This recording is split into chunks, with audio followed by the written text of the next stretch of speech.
I wasn't a perfect person, but I tried to stay away from doing the wrong thing because I know people didn't like that. Turns out they didn't like me anyway.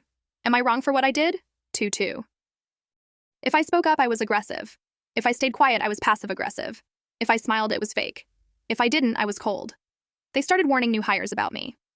I know because one of them apologized to me 6 months later, eyes down, voice shaking. I was told to be careful around you, she said, but you're normal. Normal felt like a compliment and a eulogy. By then, it was too late. When I resigned, people nodded like the ending made sense. Yeah, someone said, sympathetic but relieved.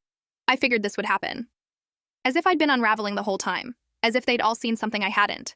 No one fought for me, no exit interview, no attempt to clarify the story they'd written without me. I packed my desk in under an hour, left behind notebooks full of plans no one would finish, systems no one understood, a job I'd done so well they mistook my absence for peace. I went somewhere else. That's the part people like to skip to. New company, new title, more responsibility, less drama. They actually listened when I spoke. They thanked me when I fixed things. They didn't need me to be loud to believe I was capable.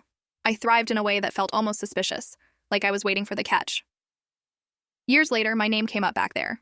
I heard about it through a former colleague who'd stayed. She's doing really well, someone said about me. Good for her. Guess she learned her lesson. I laughed when I heard that, not because it was funny, because it was perfect. They needed me to have been wrong. They needed the story to make sense, that I'd been flawed, corrected, improved, that the problem had been me. And now I'd been sanded down into something acceptable. They couldn't admit the truth, that nothing about me changed except the room. Here's what I learned for real. If you're competent and quiet, they'll invent a personality for you. They'll project their insecurities onto your silence. They'll mistake boundaries for arrogance. They'll call your calmness dangerous because they can't read it. And once a narrative forms, it doesn't need evidence, just agreement. They'll nod like they remember something that never happened. And when you leave, they'll say it makes sense. Let them. Some rooms don't deserve clarity. They only deserve your absence. Like and follow for more Reddit stories.